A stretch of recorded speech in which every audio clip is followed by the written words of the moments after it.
Ayan, so simulan na po natin ang ating tanungan portion para sa gabing ito. Tingnan ko kung meron na bang nag-raise hand sa Zoom. Sa Zoom, wala pa nag-raise hand. So ating unahin itong mga katanungan nandito, mga pending questions na kailangan natin pagbigyan ng pansin. From Monico Nases. Good evening po. Tanong ko lang, kapag ang lupa ba ng mga mag-asawang albularyo ay ipinamana sa mga anak at apo, infested na ba yon? O, Brother Romer, pakisagot. Okay, Brother bro. Romer? Yes, bro. Narinig, bro? Okay, go ahead. Naririnig na. Okay, yung mga lupa na minana ng mga lolo at lula ng mga albularyo, nagiging infested po ba yun? O, tama po. Nagiging infested sa pamamaraan na sa kanila, isa din sa pamamaraan na ginawa nila nung sila pa po ay albularyo. Kasi kalimitan na po ng mga albularyo, yung mga lupain nila, kinukonsentrate po nila yan sa mga demonyo. Minsan nga po ay nag-aalay po sila ng mga baboy na 40 kilos na walang sakit, mga ganyan. Tapos pinapadugo po nila yan sa buong lupain nila. Yung iba naman, nag-aano sila yung dito sa Bohol, yung dangkoy-dangkoy or nag-aalay sila ng mga pagkain doon sa mga farm nila para daw bigyan sila ng maraming ani ng mga diwata at mga engkanto. So nagiging infested po. So ang anong gagawin po natin? So i-deliverance po natin yung buong area. Meron po tayong guide niyan. Nandyan po sa pinost po natin. Tapos kapag na-deliverance po natin yung mana po, yung minana po natin na lupa, mas maigi po na anuhin nyo na po ng asin yung exorcism. So hagisan nyo po yung mga boundaries niyan, lagyan nyo po buong i-deliverance yung buong area.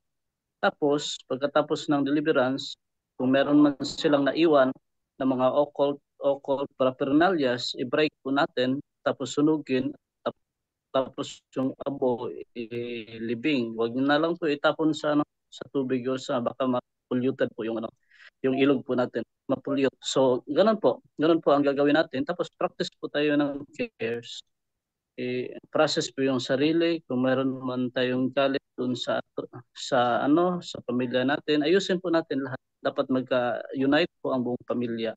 So yun lang po ang may sasagot natin, bro Jando. Okay, thank you sa iyo, Brother Romer. Okay, so nandiyan si Brother Wendell. Brother Wendell, good evening sa iyo, Brother Wendell. Brother Wendell. Good evening. Good evening, Rajendo. Good evening sa lahat ating mga kapatid na sumusubaybay. At ngayong Sunday, December 1, may gaganaping debate sa Seventh-day Adventist dito sa Sami City, sa Hoy, Public Market. sino Si kalaban? Gilier Pacanya. Oh, Si Guillermo ba kanya? Sinong kalaban niya? ako. Oh. Oy, teka, sino cameraman? Para may magandang kuha.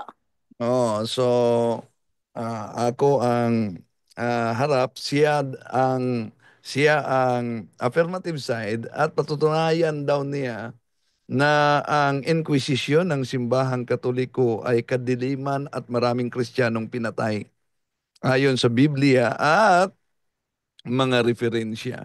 So, 'yon. Ngayong Pizza 1, no, sa Osami City gaganapin. At Tagalog 'yan na talakayan. Diyan do. Wow, sana may magandang kuha. Sana, Oo. sana may magandang kuha.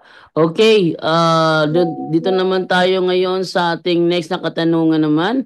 From Luz Biminda Lial. Good evening po. Ask ko lang po, yun bang taong namatay? Tapos may nakakita na sinundo daw ng kapatid na matagal na ring patay. Ibig sabihin po ba, demonyo yung sumundo? O ating ibigay naman yan kay Brother Wendell Talibong. Brother Wendell. Oo, una, huwag agad-agad talagang maniniwala kaugnay sa mga kaluluwa, no? Maliban lang kung ang kaluluwang nagpakita ay humihingi ng panalangin. Ipaabot ko lang pala dito, Brad Jan, no? Dahil yung relative ni Mrs. si Gary Osorio sa LaSalle University, nabigla kami kanina pagising dahil na heart attack at patay siya. So condolence at ipanalangin po natin.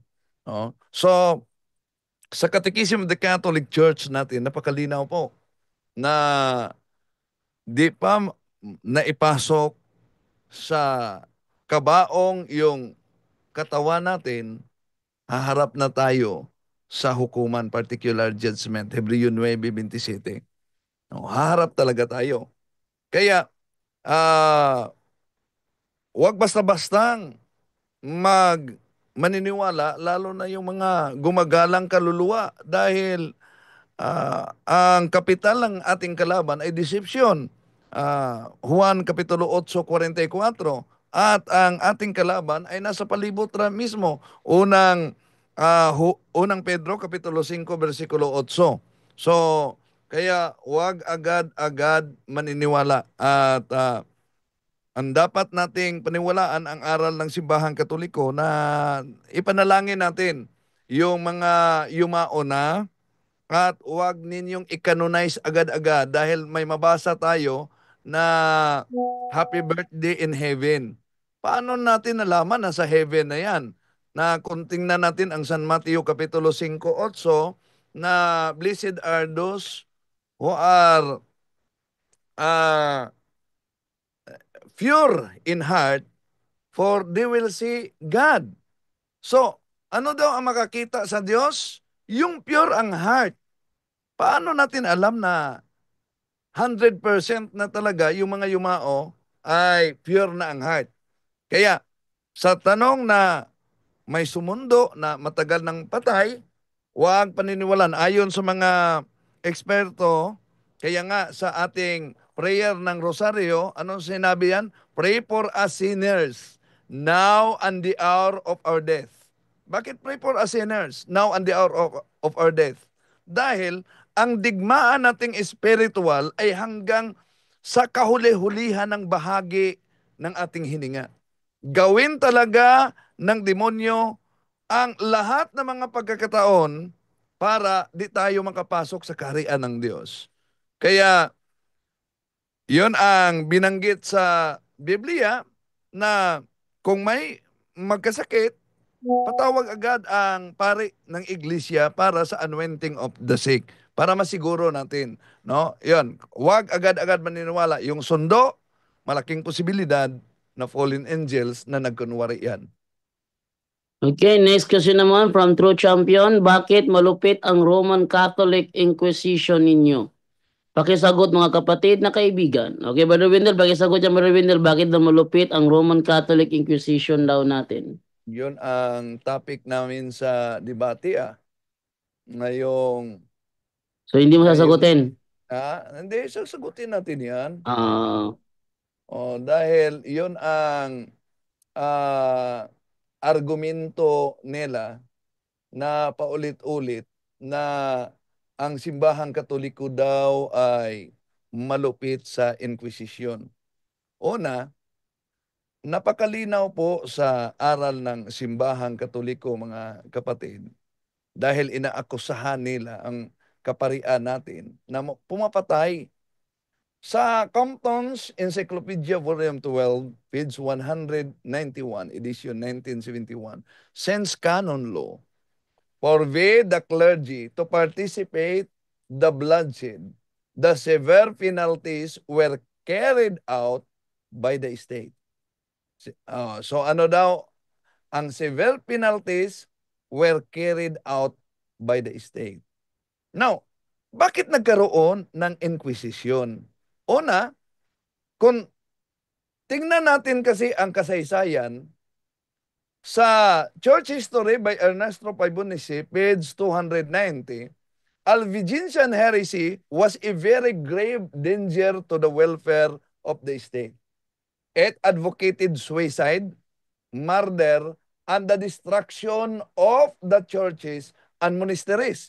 So, ang mga erehes pala noon, hindi tulad sa mga erehes ngayon na makipagdebate lang.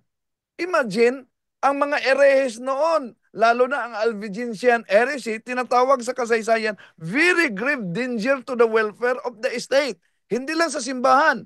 Bakit? It advocated suicide, murder, and the destruction of churches. Kaya, yung pag-establish ng Inquisition, unang nag-establish ang gobyerno civil. No? Kung tingnan natin, ano ang purpose? Cathedral and Crusade Volume 2, page 307, the Inquisition was established to counteract this danger. It was, in the strict sense, a tribunal to protect the public safety of Christendom. Hence, its severity, forcible suppression of heresy was not invented by the church. So, malinaw yan, mga kapatid sa kasaysayan. Kaya, kung tingnan natin, meron kasing tinatawag, itong aklat na ito, ginagamit ito ng Seventh-day Adventist, ang Catholic Encyclopedia, no? Pero pinag-chap-chap nila. Iniugnay nila yung Spanish Inquisition at yung Ecclesiastical Inquisition. Ang akala nila, yung Spanish Inquisition ay pareho sa Ecclesiastical Church Inquisition. Mali po. Dahil ang Spanish Inquisition, nabuo yon sa pamamagitan ng civil government dahil may mga Hudyo at mga Muslim na nagkunwaring Kristiyano at ang layunin nila ay para gibain hindi lang ang simbahan kundi ang civil government. Pero may mga nangyari na abuso.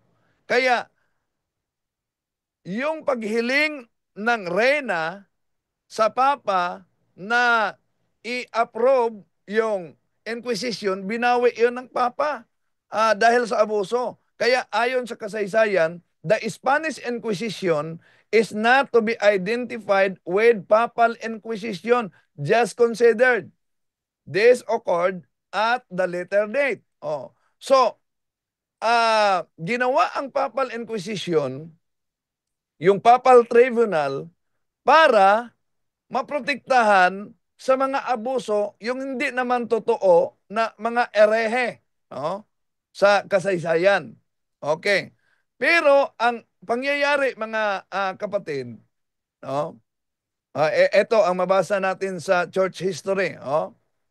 The same Pope who granted permission for the setting up of the Spanish Inquisition protested its excesses. We cannot therefore blame the church for the defects of the Spanish Inquisition. Yon. Pero iniiwasan yan ng mga anti-Catholic. At pinalaki nila ang isyo na ang Katoliko pinatay talaga ang mga erehe sa pamamagitan ng Inquisition. Kaya ayon sa Europe Before Modern Times by O'Brien, the number of those handed over to the state to be executed as stubborn heretics has been greatly exaggerated. Yan. Nagsagawa ng chismis itong ibang sikta. Bakit? Sisilipin natin ang kasaysayan. Dahil milyon-milyon daw. Ito ang mabasa natin. Church History, page 292. The number of the people who were put to death through the Inquisition has often been exaggerated. Within a 17-year period, one court of Inquisition tried 930 cases. Of this number, only 42 received capital punishment. Tingnan nyo sa kasaysayan, pagkatapos ginawang story nitong mga anti-Catholic mga kapatid. At hindi lang yan. Ito, sa aklat na ito mga kapatid, Seven Lies about Catholic history. Dahil yung history, ginawa nilang story. Ito sa pahina 96, ito mabasa. By the 13th century, the task of confronting heresy had developed upon the new mendicant religious orders founded by Saint Dominic and Saint Francis, which were mainly dedicated of preaching the faith. The aim of these Dominican and Franciscan inquisitors was the conversion of the heretic, not the extermination. So, yon ang mabasa natin.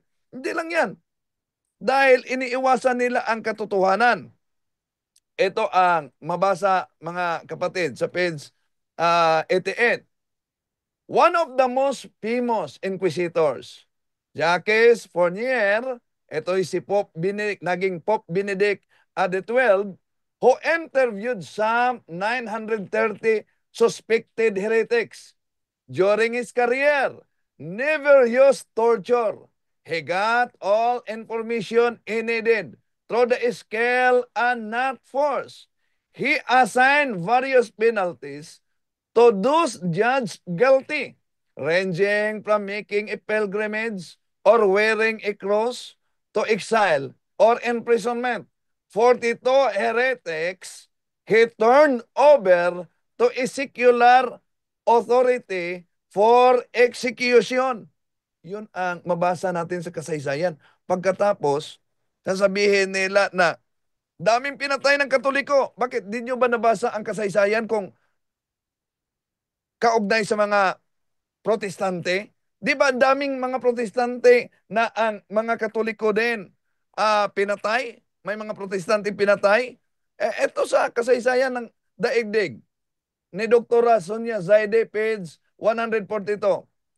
Ang mga Protestante ay nagkasala din sa kamatayan at paghihirap sa mga sumasalungat nila. Di ba nila yan alam? Na kahit nga si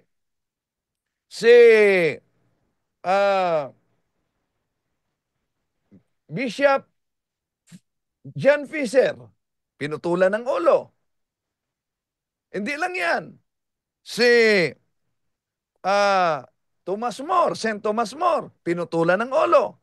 At grabe ang ginawa ng mga Protestante. Ito'y inawasan nila ng kasaysayan. Ito sa The Inquisition by Vacandard. Itong babasa natin. The history of the penal laws of the Great Britain and Ireland under Henry VII, Elizabeth, Edward VI, James I, Charles I, Cromwell, Charles II, and William III is a history of fines, imprisonment, banishment, torture, and death for the practice of Catholic faith. So, di nila yan nakita? Di nila yan nabasa? So, ang salitang Inquisition, galing yan sa Latin, inquisare, to investigate. Sa Bible ba, lalo na ng etong Bible ng Protestante na ito, wala bang mabasa na kaugnay sa Inquisition? Ito, mabasa natin. Esther chapter 2 verse 23. And when inquisition was made of the matter, it was found out. Therefore, they were both hung on a tree. Bakit ganon? Ayon sa kasaysayan kasi, ito, balikan natin ang 7 lies about Catholic history. Kung ang kalengkingan daw umano ay magresulta sa cancer, mas mabuti pang putulin na ang kalengkingan kaysa kumakalat yung cancer. Ito, ang mabasa natin sa kasaysayan. Sabi dito, we have seen that the original goal of the Inquisition was to protect the purity of the faith in the souls of the faithful. It should be obvious that there is no obligation to tolerate errors and doctrine that can endanger the supernatural life of the soul. The destruction of the life was always considered a greater evil than the number of the body. Therefore, heretics who would destroy the souls of others had either to be converted or prevented from doing it harm through exile or later on by the punishment, which could include the death penalty. However, ayon sa kasaysayan, ang numero ng mga pinapatay sa pamamagitan ng Inquisition has been exaggerated by the enemy of the church. Yun po, Brad Jando. Yun, exaggerated lang pala. So, ibig sabihin na exaggerated, pinasobrahan. Pinasobrahan. Billion-billion daw pinatay. At Brad ang hindi ko Jando, Brad Jando, kung bilyon-bilyon ang pinatay sa simbahang katoliko, di ba nila alam na ang simbahang katoliko, miyembro as estado, miyembro ito sa United Nations? Kung totoong bilyon-bilyon ang pinatay, bakit walang nagsampa ng kaso na yung crime against humanity? Ang Dapat reason nila, sila, Brother Wendell, ang kanilang reason, humingi daw ng public apology si Pope John Paul II. naku, may kopya ako sa public apology. Hindi naman binanggit ang kaugnay sa pinatay doon. May kopya ako sa public apology. Maliban dyan, kung totoo yung chismis na ikinakalat nila na bilyon-bilyon ang pinatay, mawala ba yun sa public apology lang? Ito, Brother Wendell, oh. Brother Wendell, ito yung kanilang ginagamit, oh. Yan, the Foreign Post. Please forgive us. Oh. The Vatican, Pope John Paul II, embracing the crucifix in St. Peter's Basilica in penance in a public confession, unprecedented in the history of the Roman Catholic Church, begged forgiveness on Sunday for the sins of the Church over the past 2,000 years. The pontiff referred specifically to the Crusades and to the 300,000 people who were burned at the stake in the Inquisition.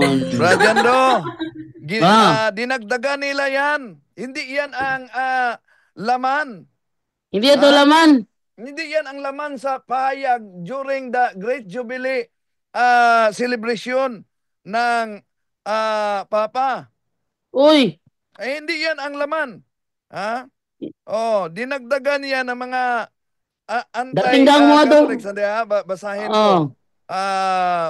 Basahin ko yung okay. Ito. Ipakita ko mamaya. Ito. Napost yan sa BBC News. Nasa BBC News yan. Pope apologies for church sins. Ito ang laman. No, Pope apologies for church sins. Ito, ang kotisyon.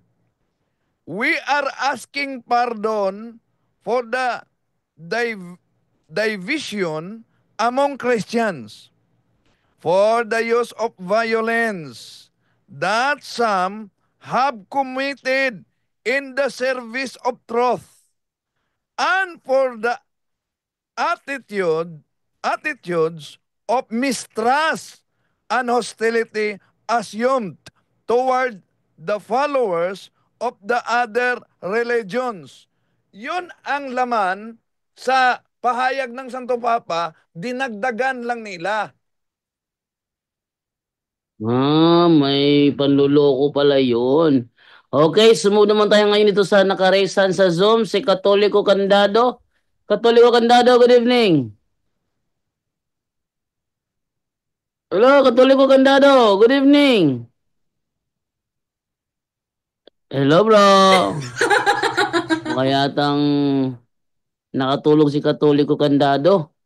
So, move na lang ako dito sa isa pang katanungan dito is from Dito tayo si ano kay Maricel Sorita. Good evening sa inyong lahat mga bro sa Punto por Punto. May tanong lang po ako sa inyo na bawal ba ang bata na maliit suotan ng makulay na damit na wala pang binyag? Salamat sa sagot. At ipasagot yan kay Brother Romer. Brother Romer, Ano yung bro? Suotan ng kulay na tanong damit, niya yung is bawal pambinyag. ba ang bata na maliit suotan ng makulay na damit na wala pang binyag? Ano naman yan bro? Yung pamahiin naman yan. Kasi anong connection ng mga makulay ng damit sa bata? Ang importante po talaga niyan, mabinyagan. Hindi naman po, alangan naman suotan ng iba, ibang kulay. So kahit na ano po, na kulay, wala naman yung connection. Kasi ito, ganito po yan. Maraming mga pamahiin tungkol po sa mga batang sanggol. Una, doon sa Mindanao, sinita po ako ng mga matatanda doon kapag naglalaba po ako ng ng mga damit ng mga yung damit ng anak ko. So bawal po ganunin yung parang ginaganon mo, ginaganyan mo, pinipiga ng ganon. Pinipiga, pinipiga.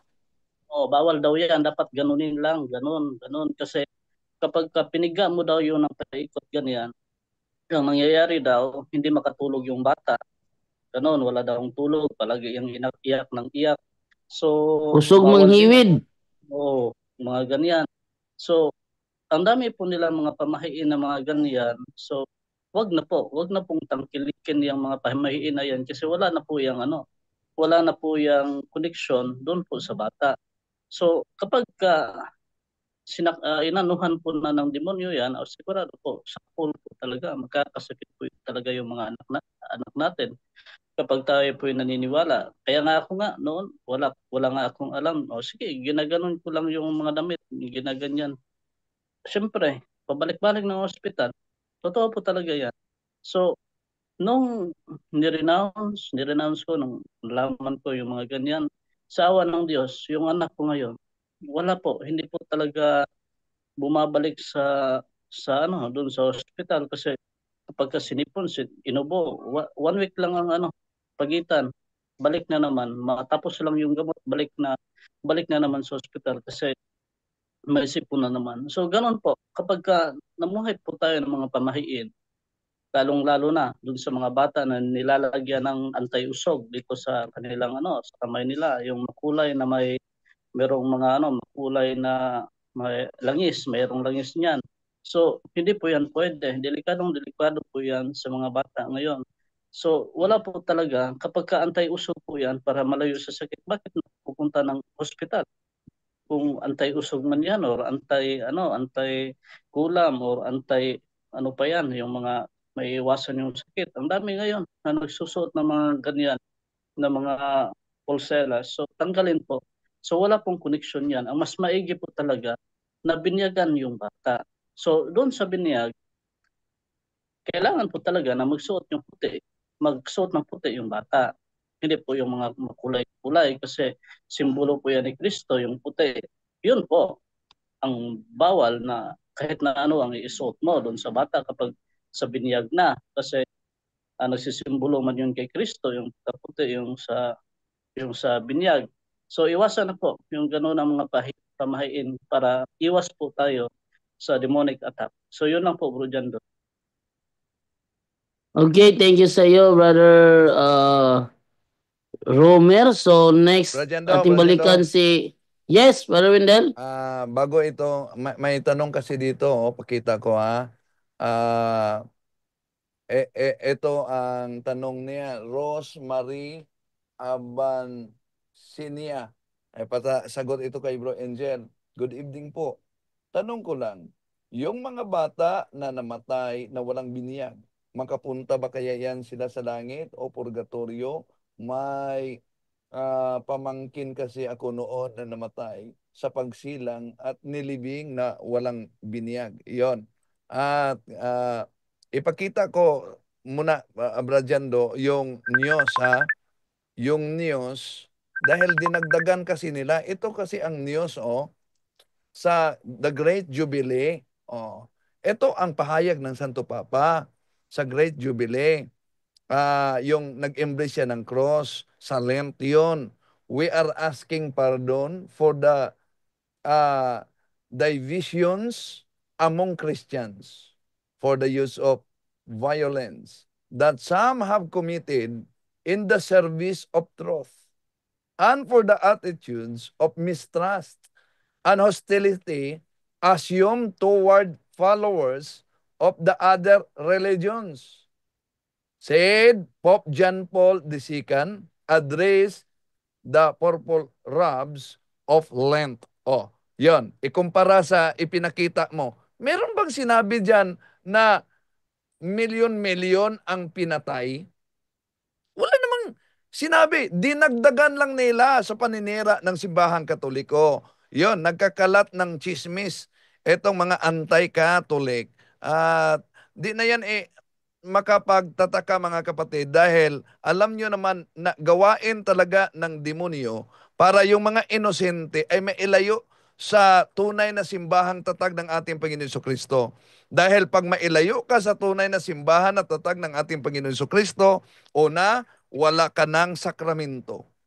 Wala ka ng mga santo. Wala ka ng Mahal na Birhen Maria. Wala ka ng sacramentals. Yon ang taktika. Bakit?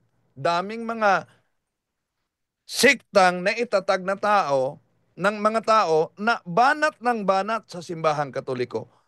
Yun po, Brother Jando, ipasagot natin yung katanungan kaugnay sa mga batang namatay na walang biniyag. Brother Jando? Brother Angel, pakisagot yung tanong ni Brother Wendell. Yes po bro, no? So una, gaano ba kahalaga yung binyag? Ito yung mga namatay na hindi na binyagan ba bro Wendell, sabi mo?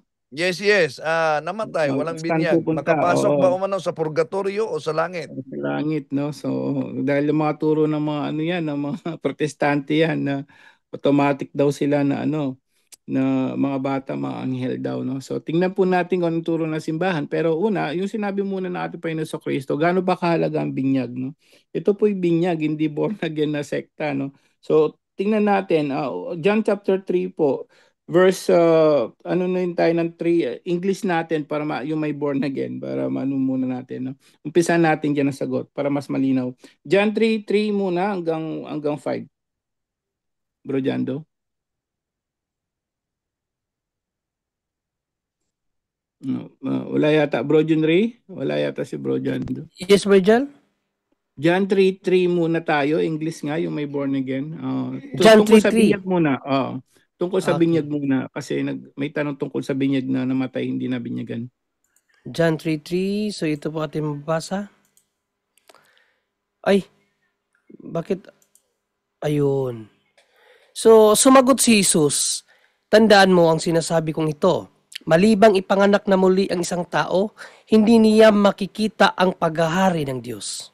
Ano yung natin nga sa English bro, para yung may born again, para lang, gusto ko lang i-highlight sa bago KJV. natin sagutin yung ano. Okay. Jesus answered and said unto him, Verily, verily, I say unto thee, except a man be born again, he cannot see the kingdom of God. We are born again, Brother Angel. Yeah, so yung ang paliwanag ng mga ibang sekta diyan, yun, di ka pagkali na born again. Ginawa nila, grupo sila, binasa nila, nagparehistro, grupo na, no? Grupo na ng mga Kristiyano. Tinagal na nila yung church. Ngayon, ano ba ibig sabihin niyan sa 5, bro Junry? Sa 5, Jesus answered, Verily, verily, I say unto thee, except a man be born of water and of the Spirit, he cannot enter into the kingdom of God.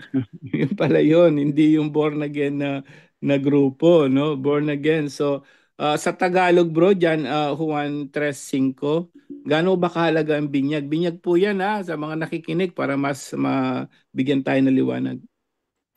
Alright, in Tagalog, In Tagalog. sagot naman ni Jesus, tandaan mo ang sinasabi kong ito, malibang ang isang tao ay ipanganak sa pamamagitan ng tubig at ng Espiritu. Hindi siya makakapasok sa kaharian ng Diyos. Yan po ibig sabihin bautismo, no? Actually, yung tinatawag na born again, tayo ang unang born again dahil tayo talagang mga Kristiyano unang na born again, because before wala pa yung mga born again group no, na sekta. Tayo po yan born again kasi tayo na muna pa lang mga Kristiyano na binyagan na ng tubig at ng espiritu. Gaano ba ito kahalaga? Yes, mahalaga po yan, kaya nga kaya sabi niya mga tao, no? So kasama yung bata diyan, kaya bata pa lang pinabibinyagan na para sa kaligtasan. Ngayon, ito yung tanong ngayon, naku brad, paano yung mga namatay na bata, no, na hindi nabinyagan? Ayan ang tanong. So let's entrust that to the church. Ano ba yung paliwanag niya? So, meron ka ba dyan, Bro Junri? 1261 nga, nakatikisim natin. Ito po yung turo ng simbahan. CCC 1261? Yes, bro. Para sa mga batang hindi nabinyagan, ano ba turo niyan ngayon? Mahalaga talaga, pero yung mga batang namatay na, hindi nabinyagan, saan ba mapupunta? Ito ang ating makikita mga kapatid sa CCC 1261. Sabi dito, CCC 1261, as regards children who have died without baptism, the church can only entrust them to the mercy of God as she does in her funeral rites for them. Yun. So yun po yung sagot, kapatid, no? Nagtanong, the church entrusted to God. No, hindi hinahatulan ng simbahan 'yan. Hindi binibigyan ng mismong kahulugan na nasa purgatorio na o diretso sa langit siya. Kasi tandaan natin, sabi ni Jesus, unless a man be born with water and spirit, hangga't hindi nabautismuhan, hindi talaga siya maliligtas. And sabi na ni Apostol Pedro, ni Apostol Pablo, rin nagtatanong, paano maligtas? Kailangan sumampalataya at mabautismuhan. No? So kahit yung mga bata, kapatid, kasama 'yon, no? So ganun kahalaga, baka yung mga nakikinig na ayaw pa bautismon yung bata. Hindi, kasama bata doon. Ayun, yung po namatay naman, ang sagot yan po, ayan po, no, may linaw. The church entrusted to God. Hindi nila hinahatulan po, ipinagpasa Diyos na lang. Kaya pwede pa rin silang ipagdasal, kapatid. Hindi sinasabing automatic heaven sila. So, mahirap yon, no? Kapag kasi nangyaring happy birthday in heaven or automatic in heaven, pag nasa isip natin kasi lahat yon, ito yung magiging problema. Hindi mo na ipagdadasal yan kasi nasa heaven na. Di ba? Ganun din naman, nagtataka naman ako sa mga tao ngayon, happy birthday in heaven, nanay, tatay. Pero pagdating sa sementeryo, pinagdadasal pa rin nila. Di ba? So, hindi mo na dapat ipagdasal yan kung nasa heaven na. No? So, yun po, kapatid, no, binigyan lang natin ng konting dagdag na paliwanag. The church entrusted to God po. Yung mga batang namatay na hindi nabinyagan. Yun po, Bro Wendell. Dagdagan ko na lang din siguro, Brother Angel, no, kasi mayroon din kasing turo ang simbahan about baptism of desire. Sa CCC 1246 yan, no, na mayroong tinatawag na baptism of desire. Aplikado din to sa mga bata, lalong-lalo na sa First Vatican. Sa First Vatican na aral, yung mga batang hindi nabinyagan, magdidepend ang kanilang hukom sa faith ng mga magulang. Kasi malaki ang kaugnayan ng faith ng magulang sa mga bata na hindi nabinyagan. Doon manggagaling ang hukom ng Diyos. Kasi hindi po biro ang sinabi natin Panginoong Jesucristo na kapag hindi mabinyagan ng bata ang tao, hindi makakapasok sa langit. Walang kasinungalingan po doon. Kasi dogma po yun. TFD yun, galing sa ating Panginoong Jesucristo. Kaya nga sa Vatican I, may aral about baptism of desire, may paliwanag dyan ang theology, na yung mga batang hindi nabinyagan, pero ang kanyang magulang ay mga Katoliko, so magdi-defend ang tawag dito, ang judge ni God sa bata, depende sa faith ng magulang. Kasi kung ang magulang is Katoliko, so most probably, kung naging tao yung anak niya na ipanganak ng maayos yun, o I mean na ipanganak tapos nabinyagan, sa faith ng magulang is pabibinyagan yung bata kung nabuhay. So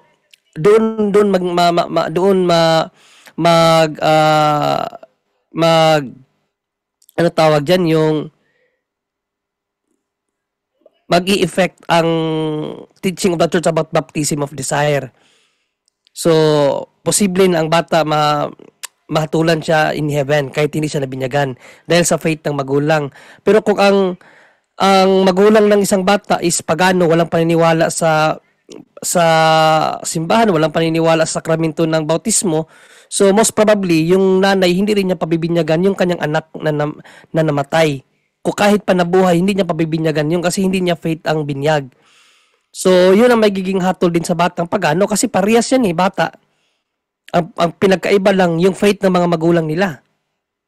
May ano po, may connection po yan. Kahit sa gospel, yung nanay lumapit kay Panginoong Jesucristo kahit wala ang kanyang anak, pinagbigyan siya dahil sa kanyang pananampalataya na pagaling ni Panginoong Jesucristo ang kanyang anak na malapit na mamatay dahil sa sakit.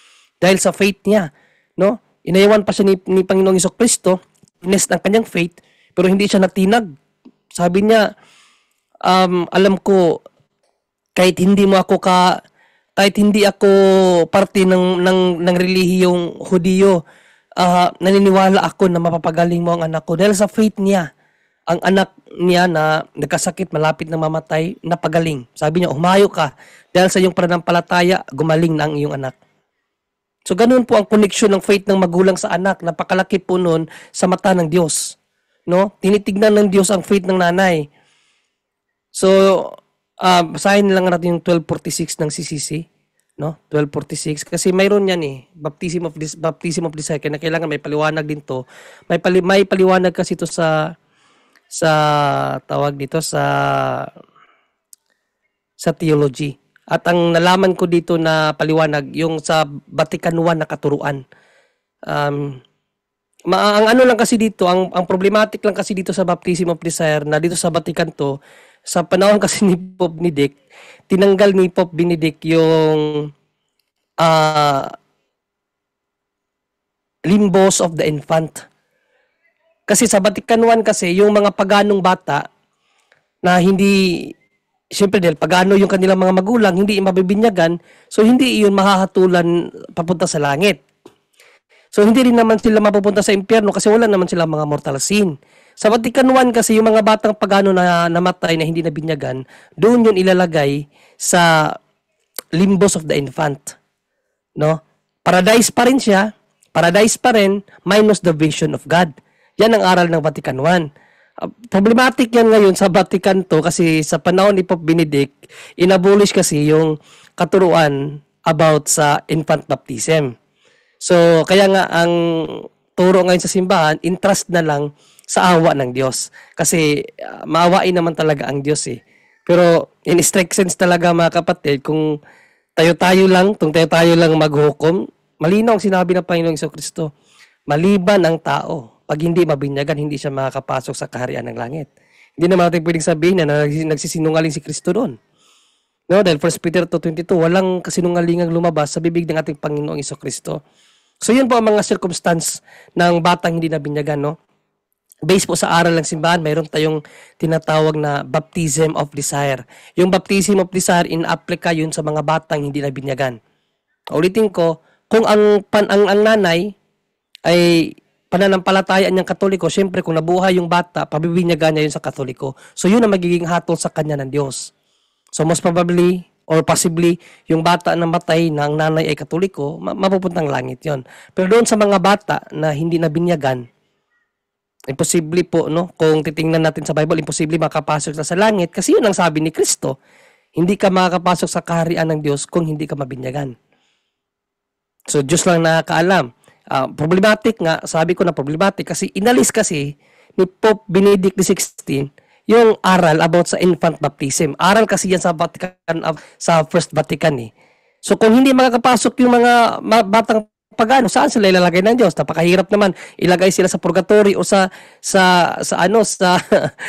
tawag dito sa impyerno. Wala naman silang mga personal sin, no? Kaya napakalaking puwang yung baptism, limbos of the infant na aral sa Vatican I. Kasi yun ang kinalalagyan ng mga bata.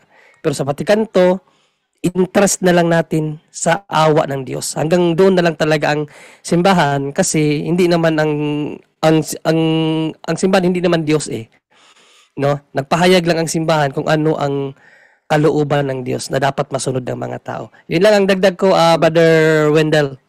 Bro Junri, ang nakakatakot dito, ang nakakatakot niyan, itong mga self-proclaimed pastors, self-interpretation pastors, nabasa nila born again. So ang ginawa nila, ito pala yun. So magtatatag tayo ng grupo, born again. Ang mangyayari dito, yung tunay na ano niya, na binyag, kinuha nila yung born again, tinanggal yung binyag sa mga bata. Alam mo yung gano'n? So, in other words, ang nagiging problema ngayon sa mga ibang sekta, halos lahat no, ng ibang sekta, hindi nagbibinyag na ng bata. Why? Because of that interpretation nila sa doon mismo sa talata. Ang nakakatakot, born again, grupo na lang. Hindi ito binyag, born again to, pagbabago, di ba, sa sarili. So kasi tinanggap ko na si Kristo bilang tagapagligtas. Walang binabanggit to tungkol sa mga batang binyag. See? Yung mga ganon. So nangyayari, nagiging sanhi sila ng pagkakasala ngayon. Ang tanong ngayon, kailan nila pabibinyagan yung bata? Wala naman nakalagay na edad dyan, Bro Junri. May nakalagay ba yung edad? Wala na. Wala, Di ba? tao. Generic yun ni tao eh. Ayun ang mahirap doon. Anong edad mo bibinyagan? Alam mo ba kung kailan nagkakasala yung bata? Di ba? Walang nakakaalam eh. So, ang problematic talaga yon. Ang mangyayari, imagine mo ngayon, paano yung mga batang, mga sa ibang sekta na walang binyag? Halos lahat hanggang di natin alam kailan sila binibinyagan talaga eh. Dahil walang sinabing AIDS si Jesus eh. So, automatic yun, nagkakasakit na yung mga bata sa kanila. Walang binyag kahit lumaki na yun. No, sana kung may kilala po kayo, no, may parating nyo to. Hindi po born again na tao na grupo 'yon. Dito po ay binyag, no? Ang binyag kasi nakakapagbabago sa tao talaga. Nakakapagpa ano din sa kasalanan, pawi ng kasalanan 'yun. Kaya yung mga adult baptism, yung mga may edad na nagbautismo sa Katoliko para sa kaalaman na lahat, hindi na yan kino-confess. Kasi po, yung para sa kaalaman ng lahat, yung binyag niya mismong adult, yung may edad na, napunta sa Katoliko, dating Protestante, pag nabinyagan yan, magkasunod na yung kumpil niyan, walang confession yan. Magtataka ka bakit? Kasi yung binyag niyang tatanggapin, paghuhugas na rin ng kasalanan yun. Ang confession nun, after ng binyag niya, yung journey niya during to be a Catholic, doon pa lang, yung pa lang ang mag-i-confess niya. So, dagdag kaalaman lang yun. Bro Junri, mukhang ikaw yata mag-host dahil pagod na pagod si birthday boy yata daw. Sige lang, okay lang. Okay. Ayan pala. Ayun, So, nabuhay. ating balikan si Katoliko Candado. Katoliko Candado, good evening. Good evening po sa lahat ng bumubuo ng punto per punto. Pasensya na kanina, Bro Jando. Ang katanungan ko po, okay lang ba na magkaroon tayo ng Advent treat sa bahay? Ano yan? Advent treat, yung ano ba? Advent tree? Advent treat, yung candle na na 4, 3 violet saka isang pink. Okay. Ati paano yan kay Brother Wendell Talibong? Brother Wendell? Yes, dito sa amin, Rojando, ang aming obispo, mga kaparian, noon nagbe-blessing ng Advent rite, no? Yung mga kandila na sindihan din natin, palatandaan sa Advent. At dapat yung mga bahay, meron din ganyan. Kami, meron din. Sinisindihan namin yan. Paalala sa linggo na pumasok na tayo sa Advent. So, meron yan at dapat ipablessing yan. May proper ritual. Kaya nagpublish ako kay Archbishop Martin Humuad. Sabi niya, wala akong ritual na dahil paglabas sa katedral, wala akong dalang ritual. Pero sabi ko, gawin na lang natin na generic blessing, Bishop. So, generic blessing. So, meron kami, Advent rest. Yun po. Okay, so yun ang sagot ni Brother Wendell. Brother Katuliw Candado, second Ah, question. pwede po ba yung yung candle ay i-publish na lang, i-publish doon sa online blessing ni Father Darwin? Brother Pwede, Wendell. pwede, pero may specific talaga na blessing intended for Advent Rest. Okay. Ah, ang follow-up question ko po, anong araw po sinisindan yung mga kandila? Anong oras? Pati ano po yung prayer bawat candle? Una, sa ngayong Sunday, simula na, no? So, unang kandila sa pagpasok ng Advent, Sunday, simula na yan. Pero, pag mag-blessing, pag magrosaryo kayo, pwedeng yung unang kandila para sa unang linggo sa Advent, yun ang sinisindihan. Pagkatapos, second Sunday na, pangalawang kandila na naman. So, ibig sabihin, kung magro-rosary kayo, yung pangalawang kandila, dalawang kandila na ang nakasindi. Palatandaan na nasa pangalawang linggo na tayo ng Advent. Yun lang po. Maraming salamat po sa pagsagot. God bless po sa inyong lahat. Thank you po. Okay, thank you sa iyo, Brother Katoliko Candado. And then move naman tayo ngayon sa next naman na magtatanong naman. Sa gabing ito si Choy Choy. Sabi ni Choy Choy, may tanong ako. Yung mga novena po ba ay pwede lang po dasalin kapag kapistahan or pwede sa kahit anong araw po? Brother Angel. Yes po, ang turo ng simbahan, ano ba yung novena from the Latin word novem, ibig sabihin 9 days. So saan ba nakuha to? Ito po yung, ang novena kasi nakuha doon sa, kung naalala nyo, nung nag-resurrect si Jesus, he stayed for 40 days on earth. Tapos, nagsalita siya, sinabi niya nung akit na siya sa langit, after 10 days, bababa ang banal na Espiritu Santo. So within that 9 days, nagdasal sila, after ng resurrection of ascended into heaven, 9 days yun. After 9 days, yung 10th days, dumating ang banal na Espiritu Santo. Doon ang galing yung 9 days. Kasama si Mama Mary no, nagdadasal sila. So ngayon, ang turo ng simbahan po diyan, kapag hindi nyo nadasal, na supposed to be magdadasal kayo doon sa novena prayer na naka-intend doon sa santo, pwede nyo dasalin ba sa ibang araw? Yes, pwede po. So ang novena po, they can pray, tatlong bagay yan. Ang novena po, you can pray it in one day, yung iba. Yung iba, 9 months, no? Consecutive months, no? 9 months. Yung iba naman, 9 days. So yung simbang gabi actually is part of the novena. But ang simbang gabi, 9 days, going to 25th, alam niyo, saan sumisimbolo na novena yon? Yun po yung pagdadalang tao ng ating mahal na Birheng Maria sa ating Panginoon Kristo within 9 months. So yung simbang gabi yan, hanggang 9 days yan, ibig sabihin nun, ang computation na 1 month, it's sa pagdadalang tao ng ating mahal na Birheng Maria. So sa tanong na yes po, no, pwede niyo idasal yan, you can pray the novena anytime, anywhere po. You can do it in one day, the whole day, 9 months, or 9 days po. Yun po yung turo ng simbahan. Bro Jando. Okay, sabi naman dito ni Low Mike Videos, meron bang sacramental blessing tonight? Ang sagot ay wala po. Wala si Father Darwin at wala rin si Father Bobby. Okay, from Dario, maayong gabi sa inyong Bro tanan sa Jando. puto. Ah, Bro Dan, sabi ni Father Bobby, di ba nakausap natin noon, sa Sabado daw bukas. So, ang gagawin natin po, lahat mo nakikinig ngayon, mas maganda may nakaprepare kayo dyan. Pagpasok ni Father Bobby, mismo, halimbawa, alas 9 siya pumasok dyan, tanungin kagad natin kung pwede siya. So, yun po yung ano niya, anytime daw na nandiyan siya, pwede anytime.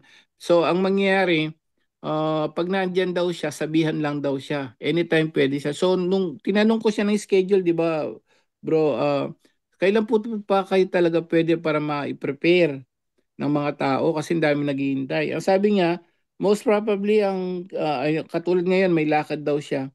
Sabado, sabi niya. So, yun, ihanda niyo na po sa lahat ng magpapabless ng mga religious items. Bukas po, no, ang sabi ni Father Bob, para mas may nakaprepare po tayo. Yun po, no? Okay, sabi naman to ni ano naman ni Dario, mayang gabi sa inyo tanan sa punto por punto, mangutana lang unta ko. Tinuod ba nga suportado ba sa mga sabadistang abortion? Okay. Totoo ba daw na suportado ng mga Adventistang abortion? Ang alam ko is nagsasagawa sila mismo ng abortion. Wait lang ha, labas natin yung ating mga ebidensya dito para hindi ako mapagkamalan na nagbibintang ng kasinungalingan. Much better na ilabas natin yung kanilang katuruan dito. Ito. Okay. Ito yung isa. Ayan o. Okay. So, at ipakita sa screen. Ito ay sa kanilang aklat na ang aklat ito. Wait lang ha.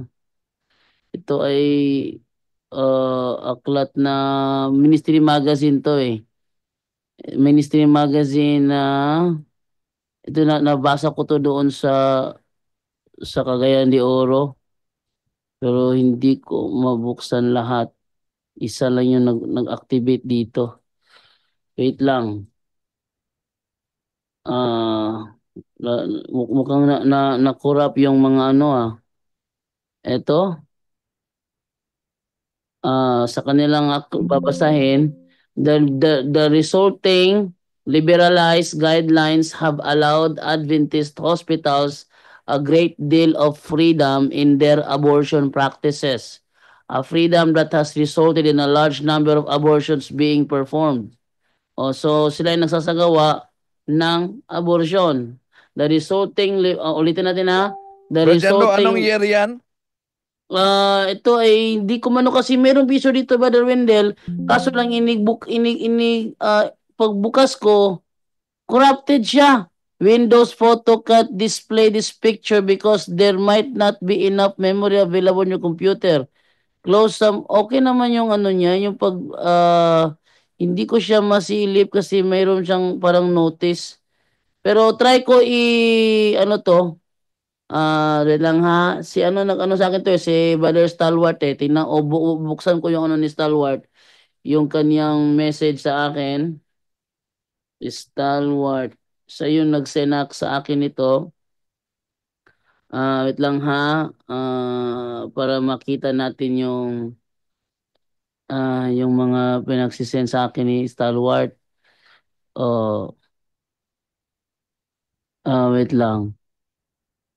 Nawala yung iba. Hanapin ko muna to, Brother Wendell. Ito ay binasa ko doon sa sa Cagayan de Oro. Isa ito sa mga binasa ko nagpagulantang sa akin na gayang yung binasa kong yon, no? Yung kakabasa ko lang na sinabi doon, bahagi lang ito. Actually, kung ipapakita ko yung yung mga sinend sa akin, narito, screenshot ko para makita ninyo. Kaso nga lang pag ano ko dito is corrupted siya. So ano pa natin to ano ko muna i-redownload ko ito para makita. Ito yung mga file na sinini ni Stalwart narito. Yan, marami yan pero isa lang yung nagbubukas dito, yung una at yung huli. So i-re-upload, i-redownload ko ito para may pakita ko yung ibang babasahin ng Seventh-day Adventist na talaga sila ay nagsasagawa ng abortion. Yung last na pinakita ko, ito yung may markang screenshot. Ito yung last na pinakita ko. Okay?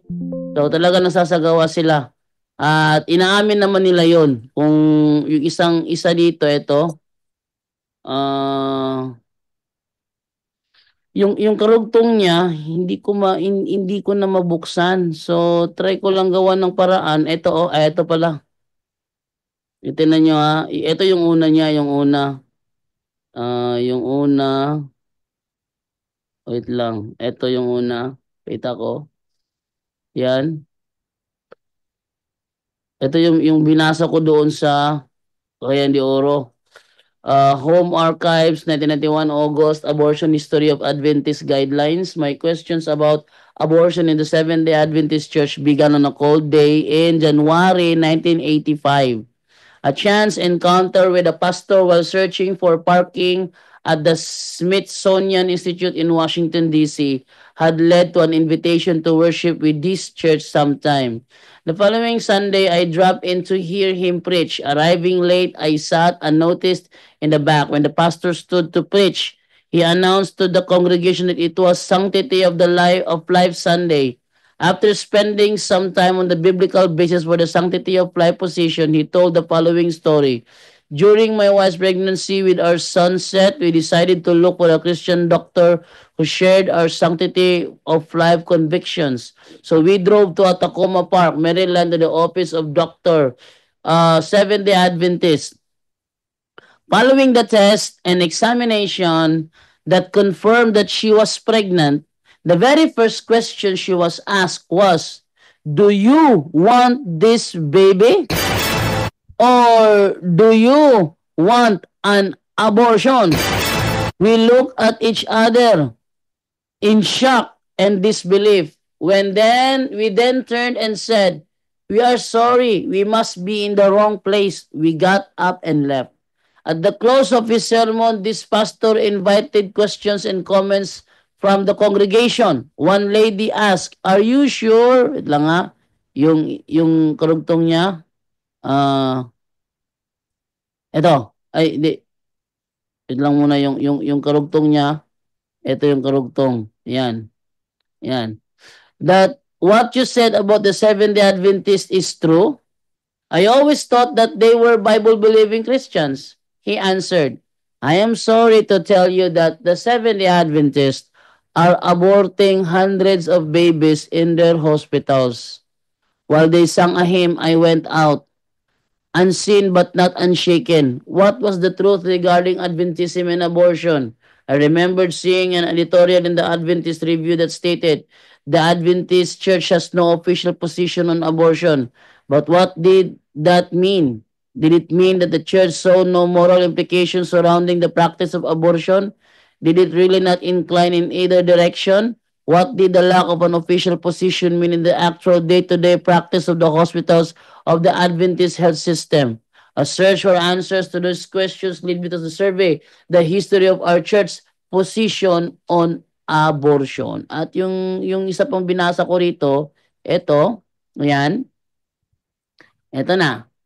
The resulting liberalized guidelines have allowed Adventist hospitals a great deal of freedom in their abortion practices, a freedom that has resulted in a large number of abortions being performed. Yan. So, hindi ako gumagawa ng kwento. Ito talaga ay binabasa sa kanilang The Ministry Magazine. Sinendan ako dito ni Stalwart kaso nga lang yung ibang parte ng picture hindi ko mabuksan. So i-try ko siya, i-re-download ko siya para muli natin mabuksan the next na hihilingin ng ating mga viewers. Okay. So ito naman tayo ngayon sa isa pa, si Jesus Pardilla.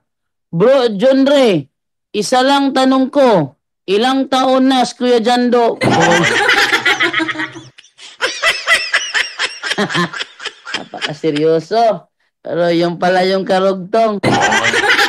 Okay, ilang taon na raw ako? Frankly speaking, I am already 42 years old. Yeah. Napakahirap ng tanong, pinakamahirap na tanong. Yan na pinakamahirap tanong kasi mabuti na mag-usap tayo ng gera, wag lang yung edad.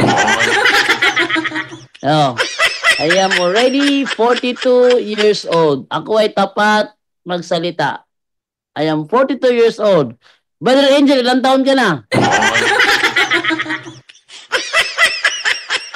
Palagay nyo. Hindi makasagot. Palagay nyo. Lolo na nga ako. Ayun, hindi makasagot. Ito ang tanong na nahihirapan si Brother Angel. May apo na nga ano ka ba? Okay. Next naman tayo, tanong naman tayo dito.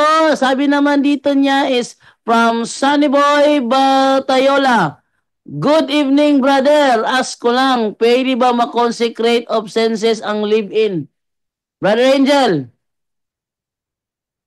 Ano daw? Pwede bang? pwede ba daw ma-consecrate of senses ang live-in?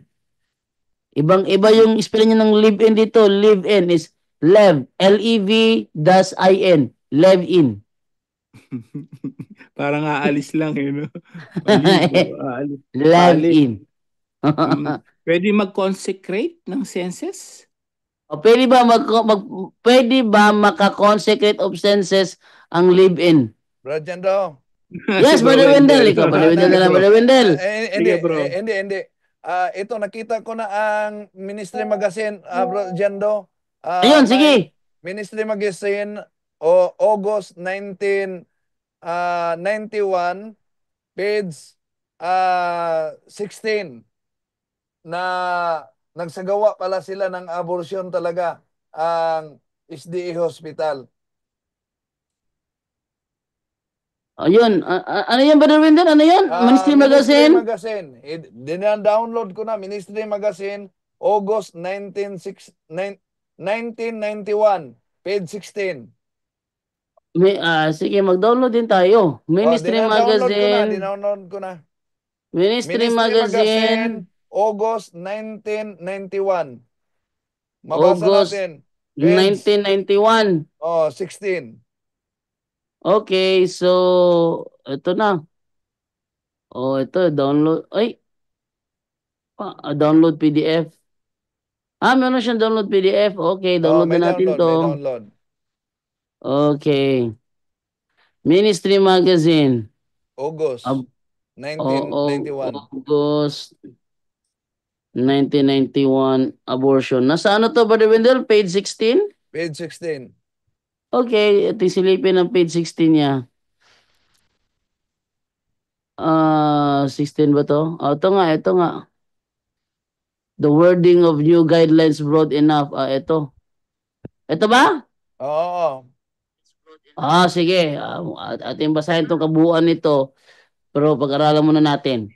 Okay, so dito naman tayo ngayon sa next naman na katanungan naman from Sandali, ito naiwan kong tanong, bro. sige, Yung sagot mo na yung consecration Brother Wendell. Brother Wendell. Pwede ba daw maka-consecrate of senses ang live-in?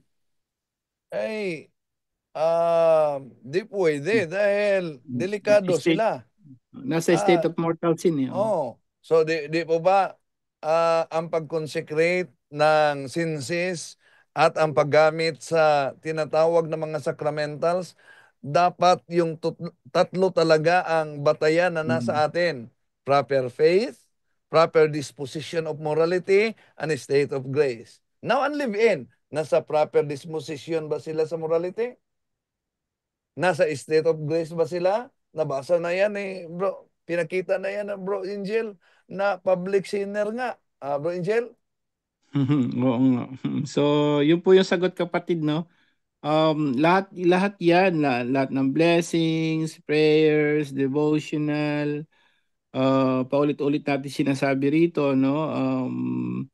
Kahit anong gawin natin, kahit nga maglakad ka pa ng paluhod papunta sa altar sa Quiapo o sa simbahan nyo, no? Kapag nasa state of mortal sin pa rin po tayo, ayon sa Catechism ng 1035, no? One mortal sin nga, no? Nakakamatayan mo yan, immediately, agad-agad will go to hell. So, in other words, dun pa lang sa paano magiging mabisa yan kung we're living in a mortal sin. Kailangan umpisan po muna. Talagang lahat naman mapapansin niyo po, no? Biblically, no? Lalo na yung mga may sakit. Sabi nga sa Ecclesiastico 38, verse 9 to 10, no? Kapag nagkasakit ka, no? Manalangin ka sa Diyos, no? Tapos pagsisihan mo. Yun, may pagsisisi talaga siya. So kahit anong sacramentals ang gawin natin, kahit ano yung babalik at babalik yan kung nasa state of mortal sin tayo. Ganon din naman sa exorcism, pag-deliberate ng mga ng mga occult natin at mga bad spirit na yan. Aalis man yan, temporary lang. Pag nandiyan na naman yung mortal sin mo, babalik pa rin yan eh. No? So, ang tanong mo, consecrations of senses, consecration sa lahat niyan, sacramentals, paalala po sa lahat. hindi yan magiging effective kung ikaw mismo ay namumuhay pa rin sa mortal sin. Conversion, paulit-ulit ni Bro Romer sinasabi, totoo yun. Conversion ang pinakamahalaga, tulungan mo yung sarili mo, 10% ngayon sa kanila lang, no? 90% sa atin lahat, totoo po yun. Dahil kahit anong gawin yung pagbabasbas, pag-consecrate ni Father Darwin, kahit ilang pang buhusan ka pa ng holy water dyan, ng holy exercise oil, kapag matigas ang ulo natin, ayaw natin magbago, lahat po ito ay walang bisa, kapatid. Bro Jando? Okay, thank you sa iyo, brother Angel. Sabi to ni 8693. Bro JD, mayong hapon, mag-ask lang unta ko ba about atong prayer of unholy ties. Pwede ba to gamiton if makadamgo ka og babae na wala ka kaila o nya nakig-sex ka? Unsa akong buhaton bro? Sa una man god, sige ko pananaw og porn. Og daghan sad ko na uyab na nahilabtan ako. Pero sukad nakasubaybay na ko sa PPP, wala na jud ko nananaw ana. Ako man jud nakatry man jud ko, nakadamgo ko ba o nya kadaghan man jud mahitabo. Brother Romer, pakisagot. Okay bro, so yung ano kung yung sa unholy ties, marami na po nanghingi sa akin, nabibigyan ko na po. Tapos, kaya nga po yung ulit-ulit nating sinasabi dito sa punto po punto na kapag meron na po kayong harassment ng mga ganyan, yung succubus, yung sa mga lalaki yan na ano, hinaharas sila, merong nakikipag-sex nila through dreams. So, tingnan, yung pinaka-doorway nyo po niyan, yung sa last, tapos yung panunood ng pornography, meron po tayong prayer niyan, prayer para sa pornography, para mawala po yung addiction. Tapos yung sa mga ano nyo, yung sa mga, meron po kayong mga kasintahan, yung mga, meron kayong past po na yung sexual act, yung sa multiple partners nyo, yung mga ganun. So, yung unholy ties po, mag-message na lang po kayo sa akin, hindi ko po yung pinupost. Marami na po akong nabibigyan yan. So, ganun po. I-pray ninyo. Tapos ang ano po talaga, ang pinaka-purpose po talaga nito sa exorcism and deliverance. Kasi kahit na palagi kang deliverance, tapos hindi naman na-process yung sarili ninyo, useless pa rin yan eh.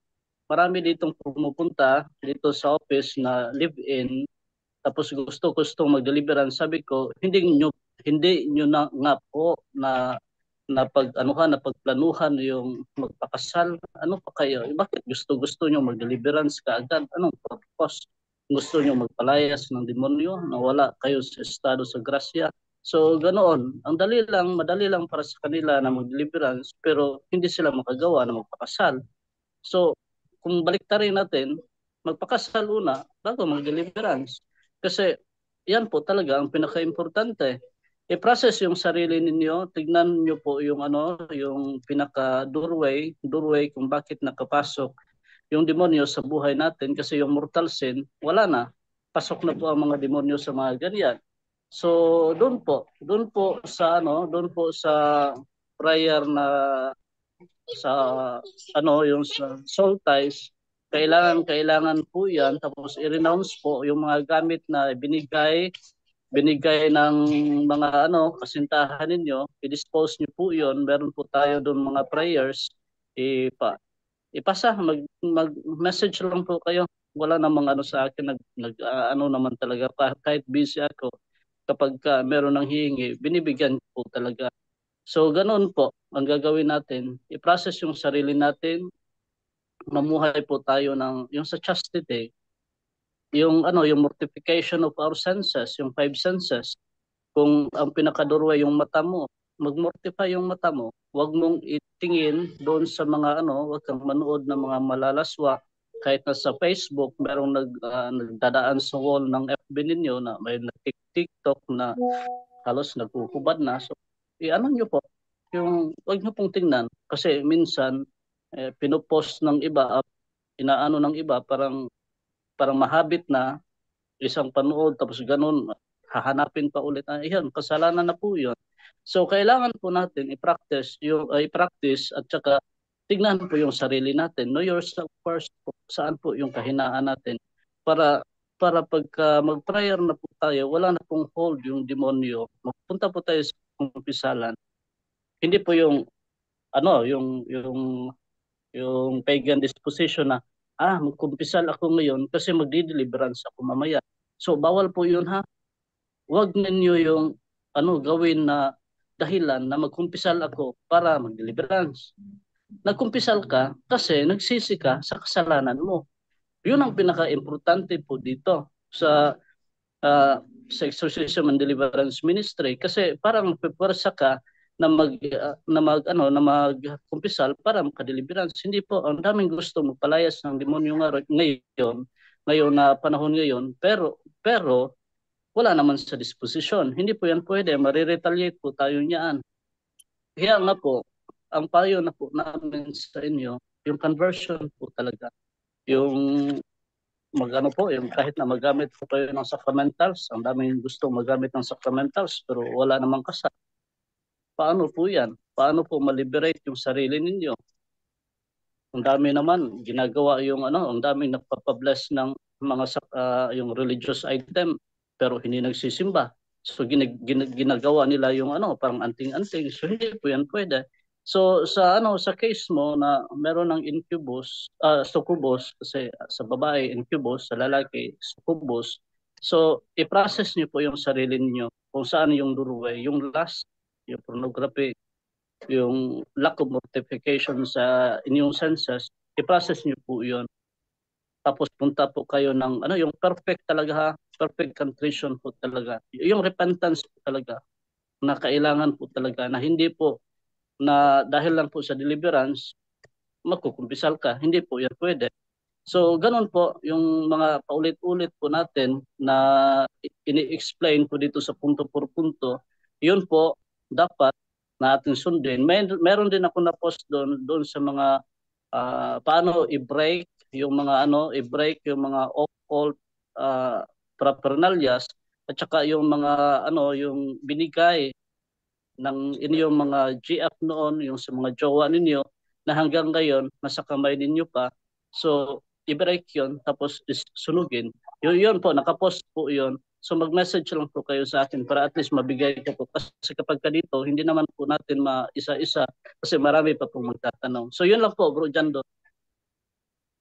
Okay, thank you sa iyo, Brother Romer. At ito naman po tayo naman ngayon ang next naman na katanungan. Ito ay galing naman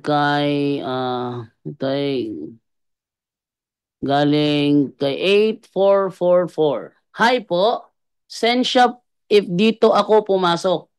Ask ko lang sana, Sir Jando, pwede ka ba ma-retaliate? Hindi pwede ba ma-retaliate ang tao if siya ang magbigay ng holy oil or any sacramental at magkatikay sa isang oppression person or family?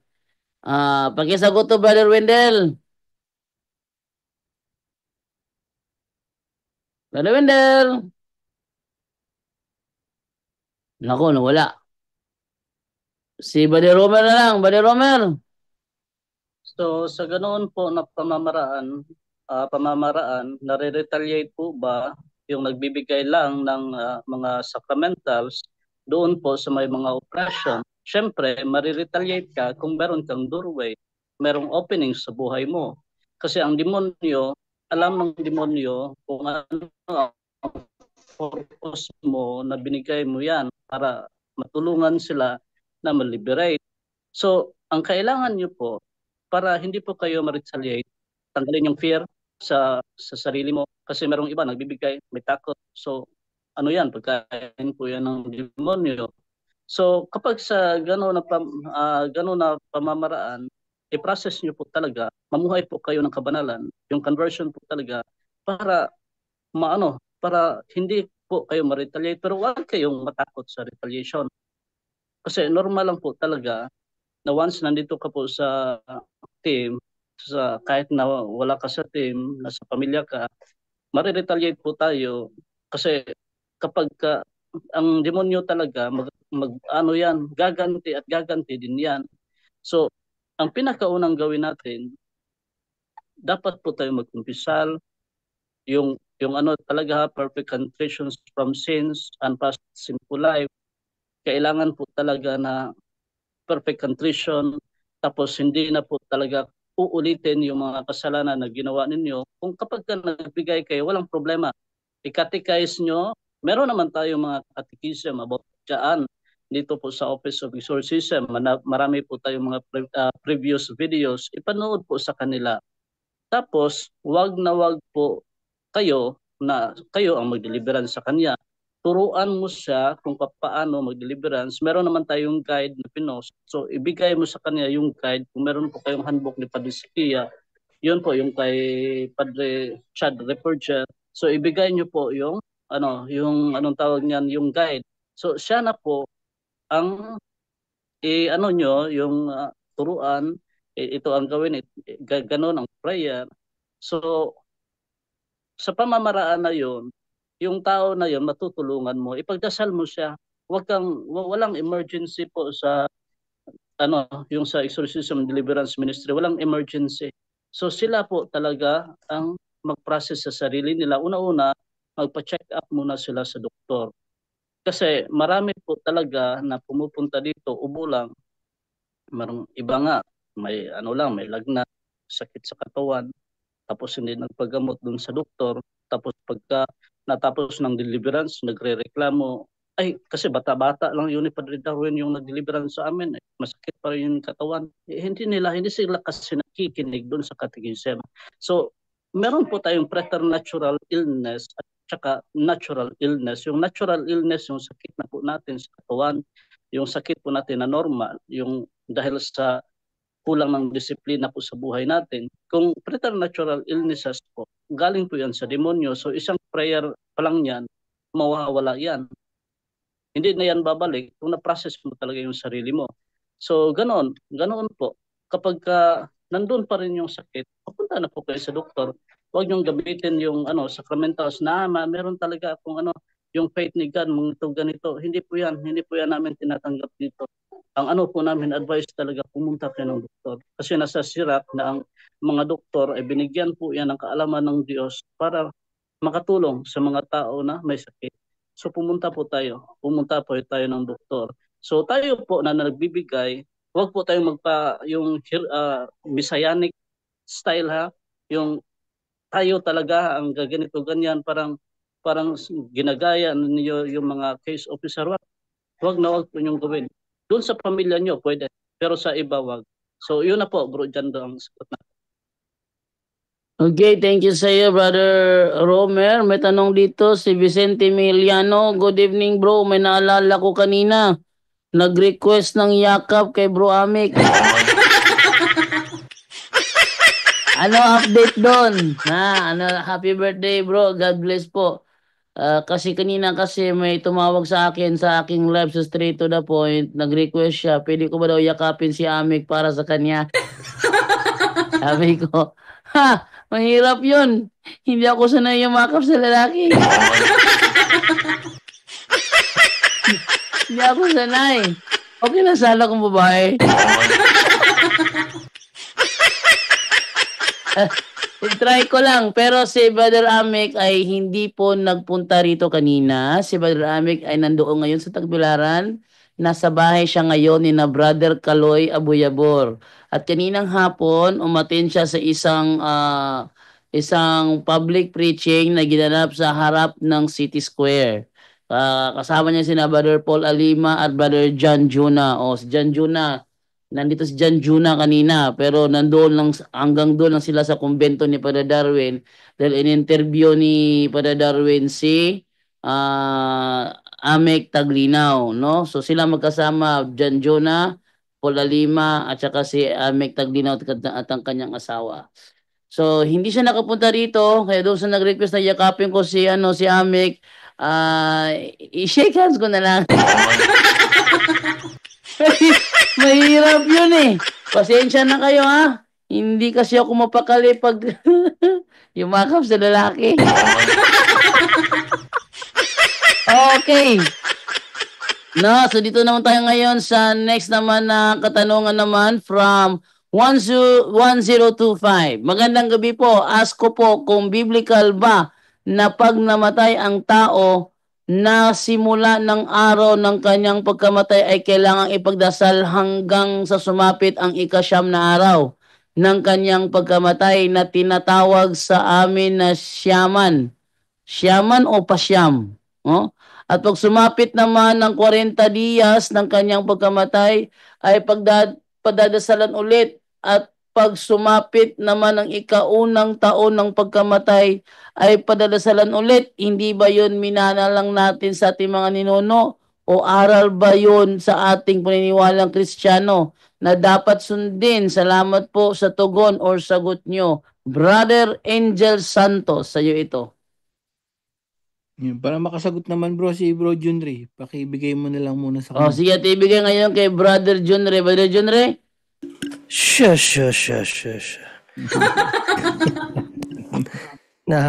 Natawa ako dun sa pahayag mo dyan do na kasi ang pagkakaalam ko ba dyan do, pag may something ano ka sa lalaki, may something feelings siya pag ganyan.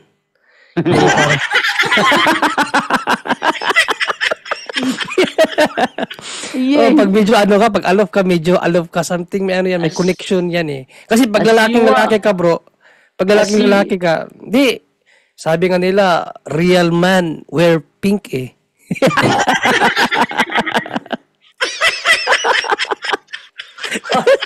Okay, sana kung babae, mamadaliin ko. Nagdududa tuloy ako sa iyo bro dyan do ah. Well, ano yung tanong bro? Natawa kasi ako.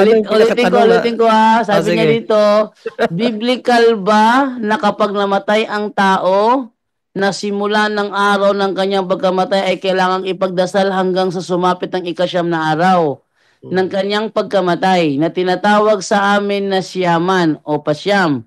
At pag sumapit naman ng 40 diyas ng kanyang pagkamatay ay padadasalan ulit.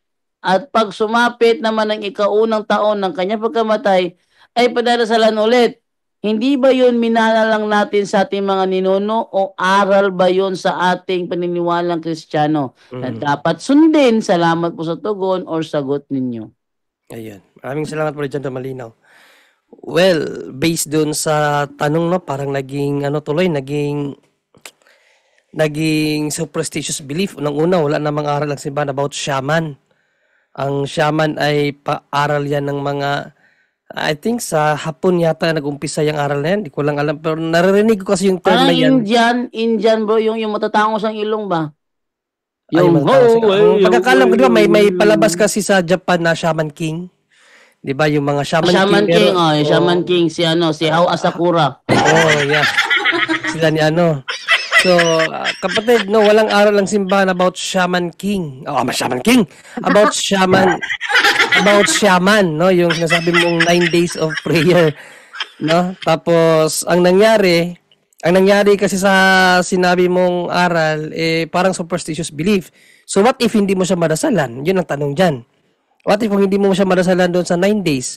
Hindi mo siya madasalan doon sa 40 days? Anong mangyayari kuno? Question yan. No? Kasi ibig sabihin yan, pag meron kang hindi nagawa, mayroong sigurong, pagpalagay natin parang circumstansya.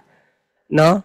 At doon po nahuhulog siya sa superstitious belief in which contradict po sa turo ng simbahan. Wala pong problema sa pagdarasal. No? Dahil turo po talaga ng simbahan, even the Bible, kinakailangan talaga ng mga patay na ipanalangin.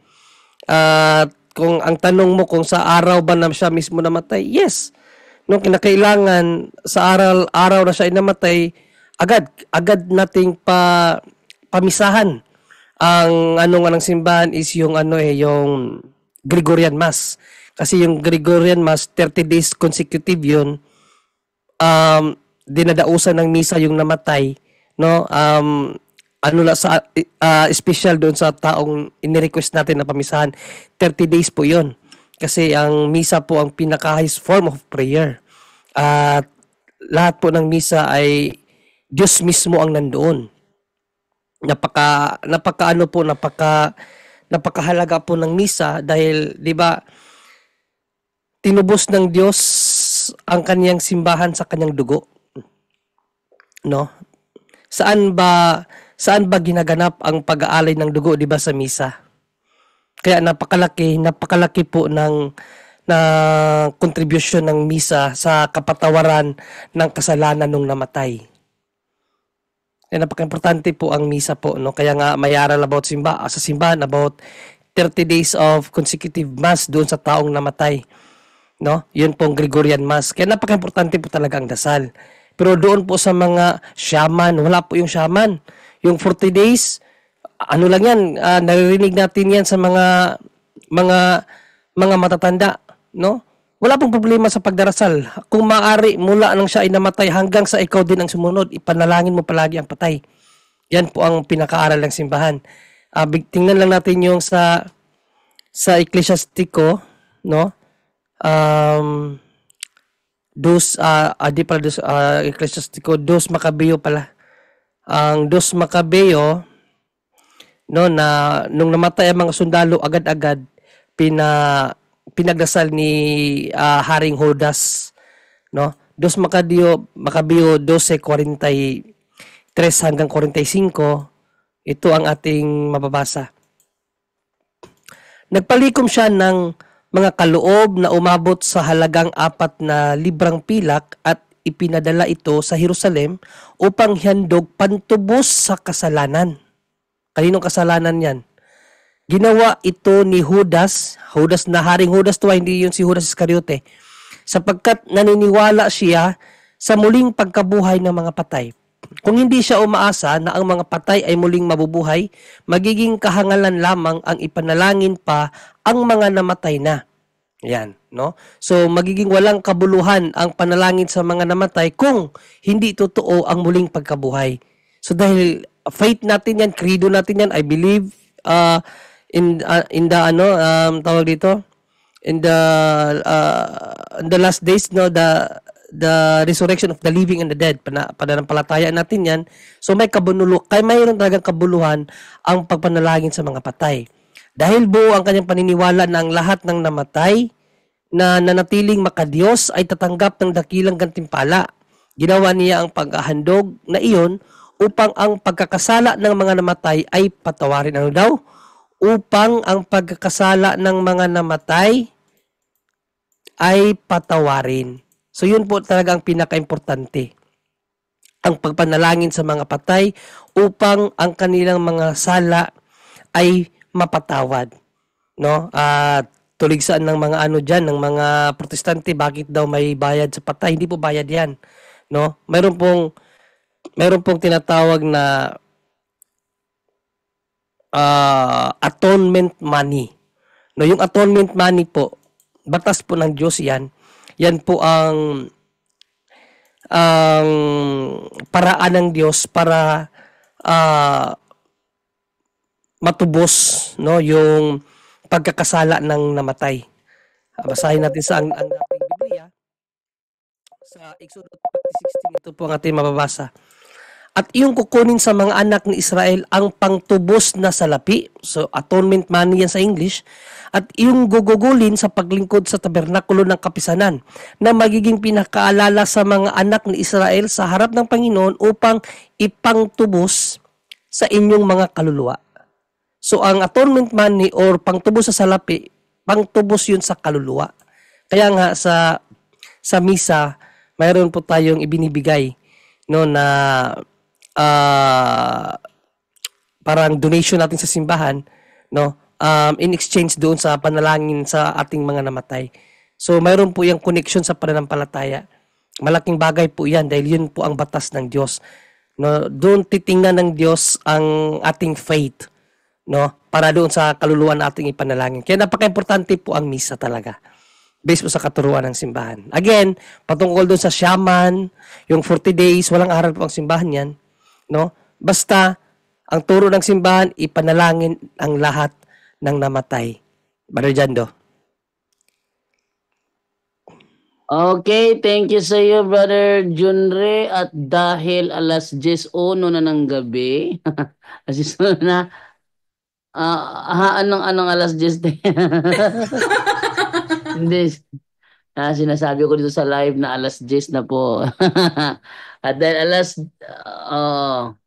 Sige te, sige te. Ayan. So, okay, anito tayo ngayon na alas 10 na, 2. So, ate na dito sa ating pasalamat portion, no? Ating unahin sa bibigay pasalamat si Brother Romer ng Bukidnon. Brother Romer. Okay, bro, Jando. So, una-una po, marami pong salamat sa Diyos at sa mahal nating ina sa gabi na ito at sa mga lahat na mga nanonood at nakaantabay ngayon. Maraming salamat po. Nawa po ay magabay po sa inyo ang Diyos at manalangin po tayo araw-araw at iwasan po natin na tayo po ay magkasala. So sa lahat po ng mga nanonood ngayon, good night po sa lahat. God bless and Ave Maria. Back to you, bro. Okay, ito naman ibigyan naman yung kanyang kay Brother Wendell naman. Brother Wendell, sa inyong pasalamat, Brother Wendell. Okay, maraming salamat sa lahat at happy birthday, Brajando. Let's celebrate. Let's celebrate the night. Okay, ito namang ibigay naman ngayon kay Brother John Ray naman ang kanyang pasalamat. Brother John Ray. Yes, Brother Jando, at happy birthday once again. Happy 42 birthday. Yan, Yes, for the so, taken. wala sa edad yan, nasa mukha yan mga kapatid. Tingnan nyo lang yung mukha ni Brother Jando kasi bata pa, baby face. Yun nga, ito yung mga comment dito, Brother John Ray, oh, sabi ni Salim Andreza, akala ko bro, 36 ka bro, JD. Sabi naman ni Rochelle Princess Ruby, di naman halata bro, na 42 ka na, Sabi ni Jesus Pardilla, akala ko 25 ka lang. Brother John Ray, go back to you. Okay, no. So, totoo din naman eh. Totoo din naman 'yan na hindi wala sa edad mo, wala sa mukha mo yung edad, no. Malaking tulong siguro 'yun sa iyo yung hindi pag-inom, Brother Jando, kaya medyo mabagal yung ano mo. Yung tawag nito, yung pagtanda. Maganda 'yan. Baka umabot ka ng 900 years. Ay, yeah, maganda yan. Sana nga. Sarap ng buhay ng mga unang tao eh. 900 years, Enoch, 300, may 700, may 800, sana all. Enjoy talaga yung mga tao ng unang panahon eh. Ngayon, mahilig na sa mga mahilig na sa lahat ng bawal sa katawan. Mga instant noodles. Kaya instant din ang life. Instant noodles, instant pagkain, instant din ang life, instant wala. So, yan mga kapatid, no? So, maraming salamat sa lahat at see you tomorrow. God bless all. Okay, so may tanong dito si Choy Choy. Naapa nabilin sa spaghetti ganina, bro, JD? Sa labas, marami pa. No? Marami pa kasi dalawang yung ginawa ni Ate Bibi kanina. Okay, ito naman ibigay naman ngayon kay Brother Angel Santos sa kanyang insight. Pasalamat, Brother Angel. Amen. Praise the Lord, no? Muli, maraming salamat sa Diyos. Isang extension of life na naman si Brother Jando. So, iniisip ko hanggang ilang taon kaya tayo dito, no? Sabi mo, baka till kingdom come na to. Hanggang sa pagdating na ni Lord, no? So, hinihintay natin ang pagdating ni Lord. Sana, no? So, nasa mabuti tayong kalagayan at sumusunod sa ating Panginoon Kristo, no? Every birthday is our blessing. So, malaking pasalamat yan sa Diyos na tuloy-tuloy ang buhay at ang sabi nga, our purpose in life, Catechism 1721, to know, to love, and to serve God. Yan po actually, yan ang mga yung mga lingkod ng Diyos na masayahin at hindi sila masyadong na-stress kasi na kay Lord na. Kaya siguro bumabata tayo, Bro Jando, no? Max. Kaya siguro bumabata kasi mga lingkod ni Lord ganyan eh. Tingnan mo, wala siyang tapos napakaganda pa niya sa mga profile niya, babaeng babae. Kaya ayaw niyong yumakap sa lalaki. mas gusto niya sa profile niya maging babae. Oh, totoo yan kasi actually yung pagyakap sa lalaki wala namang Oo, no? walang issue doon. May Parang issue kapag nakukuryente siya. may issue ba dyan do kapag medyo alof ka. Ano ba talaga dyan do? Lalo na yung gustong-gusto mo maging babae.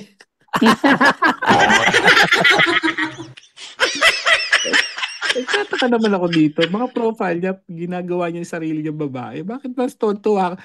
Hindi ba, hindi ka ba nagdududa, Bro Junri?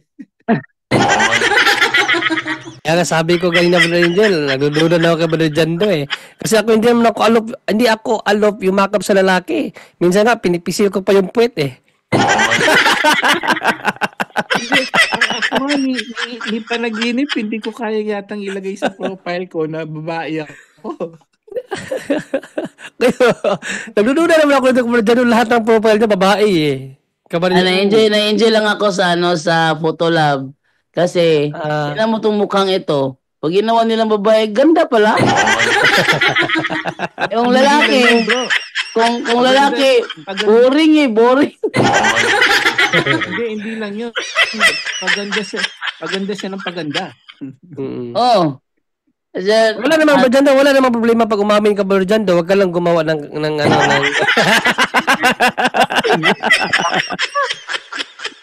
Hindi naman. Talaga nag-enjoy lang ako sa Photolab. Enjoy ako sa Photolab na sabi ko nga sa mama ko, Ma, bakit ba to? Pag kami dalawa ni Juice, magkamukha naman kami. Ba't siya maganda ako, pangit? Tapos, yung pinaphotolab ko picture ko, pag lumabas maganda, talagang kamukha siya ni Joyce. yung bunso namin. Ano ba naman to? Ba't siya maganda ako, pangit?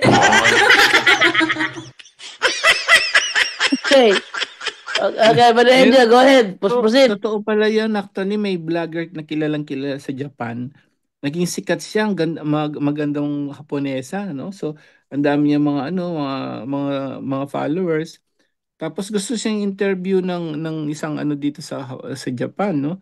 Nagtataka yung mga tao, ba't ayaw niyang pa-interview? Sikat na siya. Babae ito, ha? Makikita mo sa Ayun, nung nalaman nila, ni-research nila. Pala siya, lalaki. Tapos, pala, so pwede mo palang gamitin yung no? Ginagawa niya, yung buhok niya tama, pero yung mukha niya, pwede niya pala na mapalitan mismo sa pag-vlog niya, no? So, pwede pala yon Bro Jando. Na kahit mismo ginagamit ng mga scammer yung mga ganun kasi mataas ang edad pero pag nag-video call siya para bumabata, nai-inlove yung kanyang kachat, yung pala pag nag-meet sila matanda na pala, lola na pala, Pwede pala yun. At saka hindi, lalaki siya. At ginawa niyang babae yung nagsasalita, babae. Tapos, gunagustuhan ng mga tao. Yung pwede pala yun, no? So, nakakaano rin pala yung mga yun. Anyway, muli, magpasalamat na tayo kay Lord sa kanya lahat ng kalwalhatian at kapurihan. At muli paalala ng ating ng ating Panginoon Kristo, no? Isa lamang, no? Mapabalik natin, no? Papabalik sa Diyos.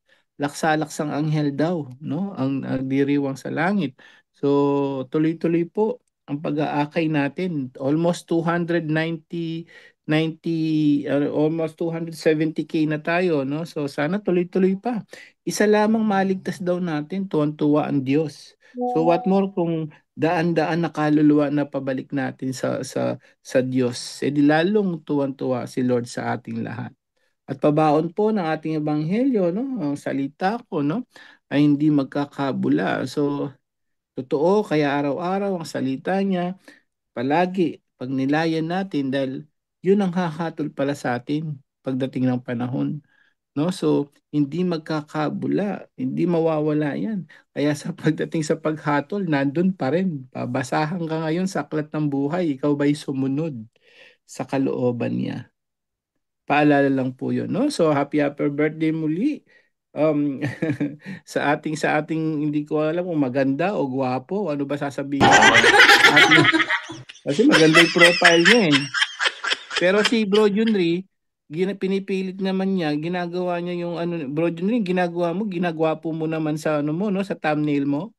Ginagawa mo siyang macho lalaki, di ba? Bro Junri? Tulog na. Yes, Bro Angel? Tulog. May, Sabi ko, may, doon may, sa thumbnail mo, yung mukha Yes. ni Bro Jando, machong macho. oh, ganun, nakaganon pa yung mata, oh. Hindi, ganun, tsaka no? nilalagyan mo siya ng parang heroes, no? Oh, Pero yung ngayon, nakaganon siya, Brother Angel, oh. Nakaganon, oh. Oo. At saka yung mukha nyo sa thumbnail mo, gwapong-gwapo, pero ayaw Ayun, ni si Bro Captain Jando. America, si Brother Jando doon, eh. Captain America. Ayaw ni Bro Jando, gusto niya maganda siya. Sa ano niya, sa Facebook niya, Barbidal, eh. Ayaw niya sa'yo. Gusto niya yung maganda siya. Hindi, lalaki yan si So, Brother yun na lang Jando. po. Muli, maraming salamat sa Diyos. At May mga ganyan, Brother Angel. maraming- Meron talagang mga ganyan, Brother Angel, na ano, yung pusong mamon ba? Pero macho-macho yan, si Brother Jando. Pusong mamon lang yan.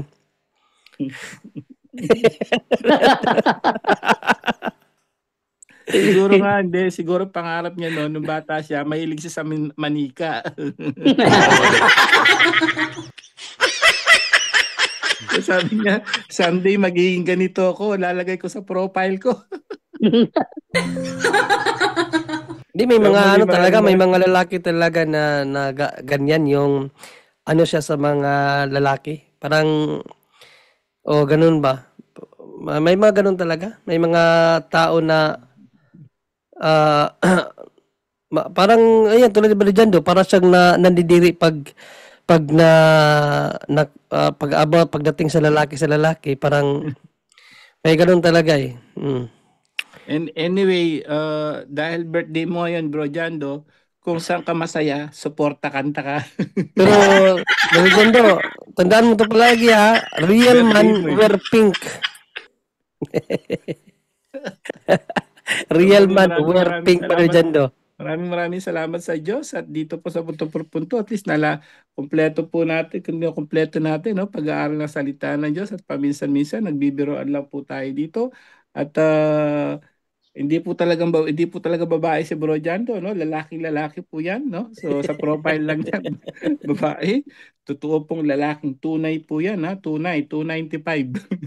So, tunay po lalaki si Bro Jando at maraming salamat sa Diyos at sa birthday boy ngayong araw na to. To God be the glory. Salamat po. Back to you, Bro Jando, and good night, everyone. At saka meron palang comment wala dito, no? Si Jose Asuelo. Happy birthday, Brother Jando. Enjoy. Totoo yun, Brother Jando. Hindi ka mukhang 42. Dahil hindi ka pa kalbo.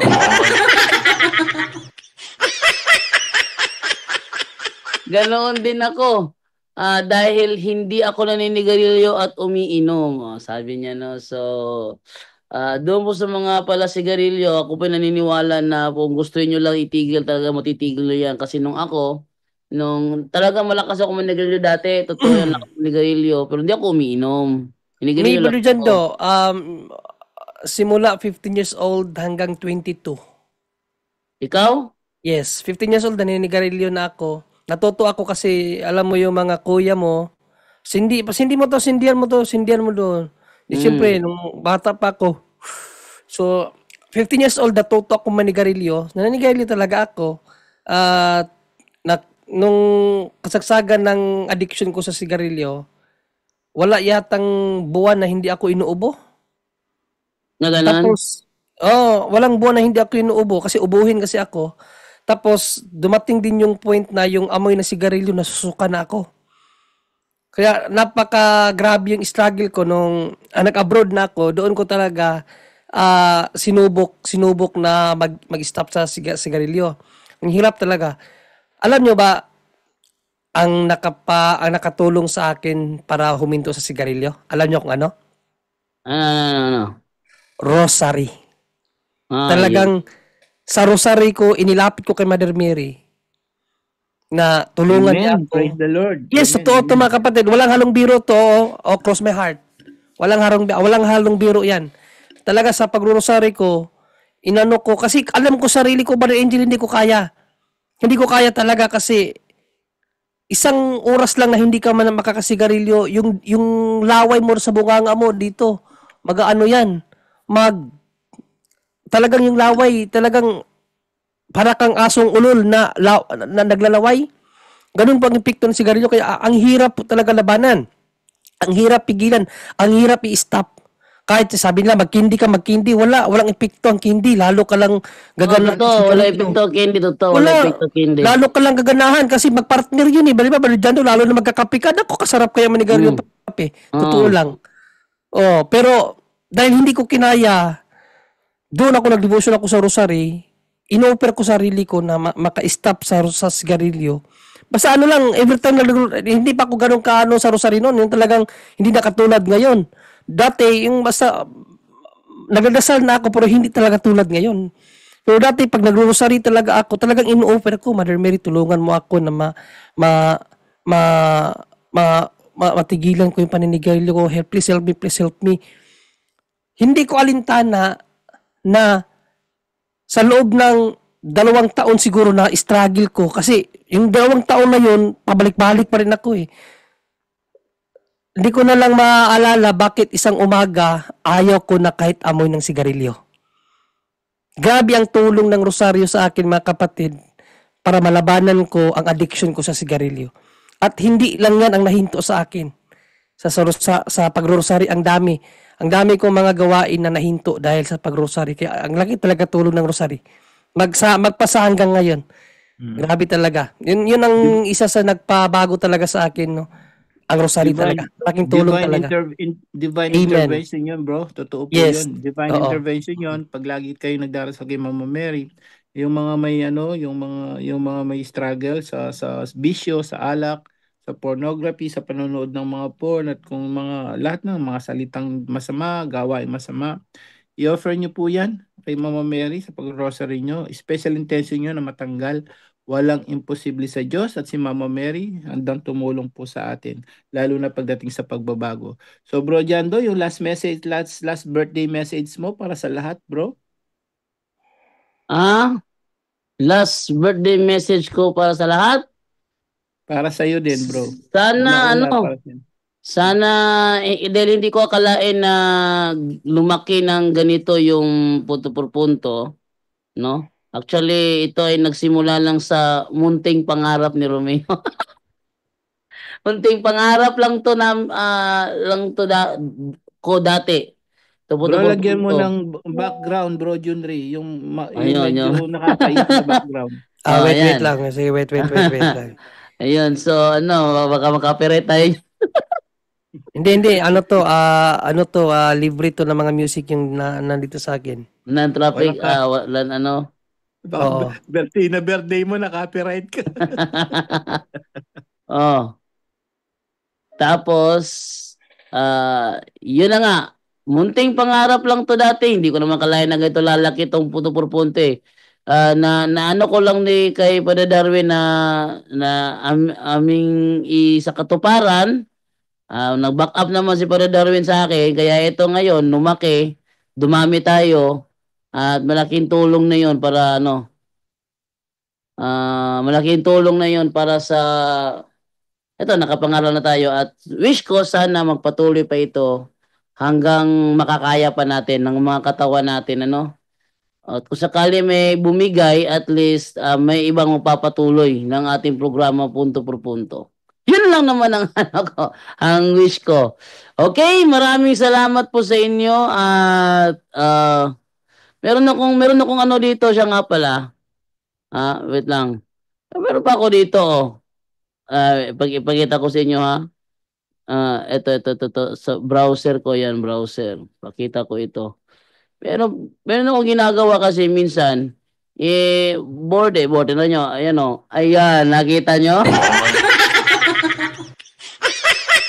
Ayan. Edi, pogi Ito, maganda 'to ilagay sa sa debate profile, Okay. So, Paalam na po sa inyong lahat at closing prayer na po tayo para sa gabing ito. Dahil 10:22 na po. Babay na po sa inyong lahat. Kita-kits po tayo ulit bukas. Another night naman ulit sa punto por punto doctrinal exposition. Wala pa naman tayong schedule ngayon for topic. Susunod-sunod ang ating doctrinal exposition sa linggong ito. Maraming salamat po at closing prayer na po tayo. In the name of the Father, and of the Son, and of the Holy Spirit. Amen. Saint Michael the Archangel, defend us in battle. Be our protection against the wickedness and snares of the devil. May God rebuke him, we humbly pray, and do thou, O Prince of heavenly hosts, by the power of God, cast into hell Satan and all the evil spirits who prowl about the world, seeking the ruin of souls. Amen. In the name of the Father, and of the Son, and of the Holy Spirit. Amen. Paalam na po sa inyong lahat. At straight to the point po, kung sakali po hindi ako makapag-live, sabihin may busy ako at hindi ko kinayang oras. Salamat po at bye.